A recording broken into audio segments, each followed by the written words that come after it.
कल रात मेरे साथ जो कुछ हुआ है उसने मेरे जहन को उलझा कर रख दिया है।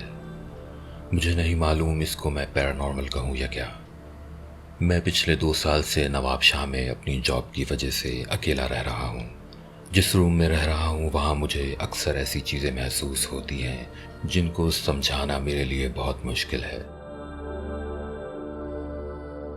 कल एक बहुत ही इम्पोर्टेंट मैच था और मैं जॉब पर होने की वजह से देख नहीं पाया। रात में रिपीट पर देख रहा था। मैच ख़त्म होने के बाद मुझे हल्की सी भूख लगी।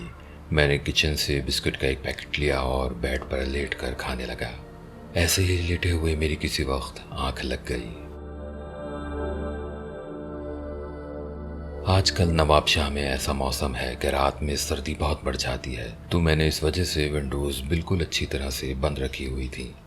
मुझे याद आता है कि रात में किसी वक्त मेरी हल्की सी आंख खुली तो मुझे ऐसा महसूस हुआ कि डोर के ऊपर जो कर्टन्स हैं वो पूरे झूल कर एक तरफ से दूसरी तरफ गए हैं। लेकिन उस वक्त मैं बहुत नींद में था। मालूम नहीं ये मेरा ख्वाब था या वाकई में ऐसा कुछ हुआ था। सुबह जब मेरी आंख खुली मैं रूटीन से वॉशरूम से फ्री होकर किचन में गया तो अजीब ही मंजर था। जो बिस्किट्स मैंने रात में खाते हुए सो गया था वो बिस्किट्स का पैकेट फ्लोर पर रखा था और बिस्किट से एक ख़ास किस्म का ज्योमेट्रिकल पैटर्न बना हुआ था फ्लोर पर। सबसे पहले जो बात मेरे जहन में आई वो ये थी कि शायद कोई रैट घर में घुस गया है। ऐसी कोई जगह नहीं थी जिधर से रैट आ सकता था। और फिर जो पैटर्न बना हुआ था बिस्किट से वो कैसे कोई जानवर बना सकता है। मैंने बिस्किट समेट कर एक तरफ रख दिए और ऑफिस की तैयारी की। इस दौरान में मुझे ऐसा कुछ खास महसूस नहीं हुआ, लेकिन आज ऑफिस से वापस आते हुए मुझे याद आया कि ऐसा ही पैटर्न बाथरूम की छत पर बना हुआ है। और उसकी अजीब बात यह है कि वो पैटर्न को देखकर ऐसा लगता है जैसे किसी ने मोमबत्ती की आग से वो पैटर्न छत के ऊपर बनाया है।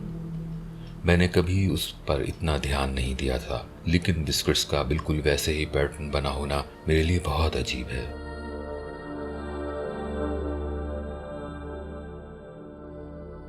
आज मुझे बिल्कुल नींद नहीं आ रही है और उस बाथरूम में जाते हुए भी डर लग रहा है।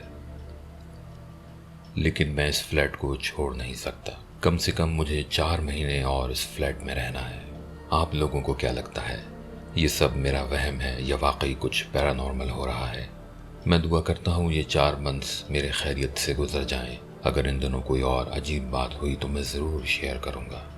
मेरे लिए दुआ कीजिए और मशवरा दीजिए मुझे इन हालात में क्या करना चाहिए।